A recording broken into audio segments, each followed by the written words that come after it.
Um outro exemplo de aplicação de integrais é o cálculo da área de superfície de revolução de um sólido ou de uma curva. Bom, se eu tenho aqui, eu vou calcular um exemplo, né? Eu tenho aqui um semicírculo de raio 1, certo? E a equação desse semicírculo é raiz de 1 menos x ao quadrado. Porque a equação de uma circunferência é igual a y ao quadrado mais x ao quadrado igual a 1, né? Para uma circunferência de raio 1 centrado na origem. Então, se eu isolo o y é igual a raiz de 1 menos x ao quadrado, certo? Que é a equação do semicírculo que eu tenho aqui. Eu vou revolucionar esse semicírculo em torno do eixo x. E eu vou ter uma esfera, certo? Como resultado dessa revolução do semicírculo. Eu quero calcular a área da superfície dessa esfera usando integrais. Para eu fazer esse cálculo, basta eu fazer a integral, quer ver, a área é igual a integral, num certo intervalo, de 2π vezes y. Aqui vai ser y porque eu estou revolucionando em torno do eixo x.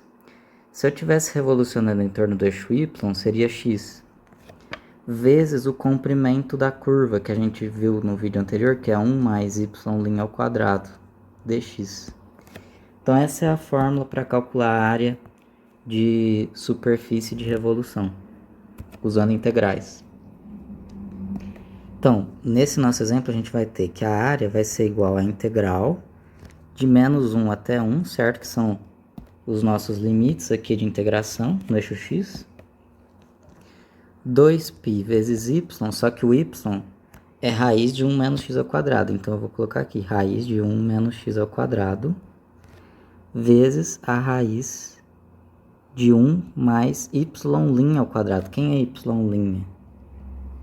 É a derivada de raiz de 1 menos x ao quadrado. A derivada de raiz de 1 menos x ao quadrado é igual a x menos x sobre raiz de 1 menos x ao quadrado, tá? Então, y' ao quadrado é igual a x ao quadrado sobre 1 menos x ao quadrado. Então, substituindo isso na integral, vai ficar 1 mais x ao quadrado dividido por 1 menos x ao quadrado, dx. Então, a gente tem que resolver essa integral.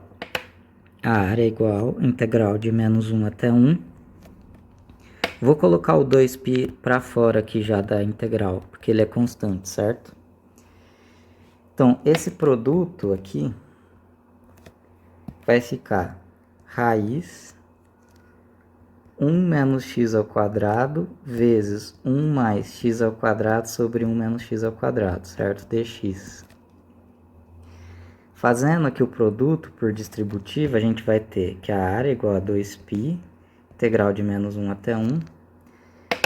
1 menos x ao quadrado vezes 1 vai ser 1 menos x ao quadrado, mais x ao quadrado, certo? Porque esse cara vai cancelar com esse. Tudo isso dentro da raiz, dx. Só que 1 menos x ao quadrado mais x ao quadrado, né? Esse menos x ao quadrado vai cancelar com mais x ao quadrado. Então, isso aqui vai ficar 1. Raiz de 1. E raiz de 1 é 1. Então, já vou colocar aqui que isso dá 1 dx. Então, a gente tem que a área é igual a 2π, a integral de menos 1 até 1 de 1 dx. Quanto que é a integral de 1? É o x, indo de menos 1 até 1. Então, essa área vai ser igual a 2π vezes 1 menos 2π vezes menos 1, certo? Menos com menos aqui vai ficar mais, então a área é igual a 2π mais 2π, que é igual a 4π. Então, essa é a área da minha esfera, da superfície da esfera, né? E a gente sabe que a área de uma superfície de esfera é igual a 4π raio ao quadrado, né? Como o raio é 1, já tá certo, então, que a área é igual a 4π, certo? Só que aqui eu fiz usando integrais, não usando a fórmula direto, que geralmente a gente usa mais no ensino médio, né?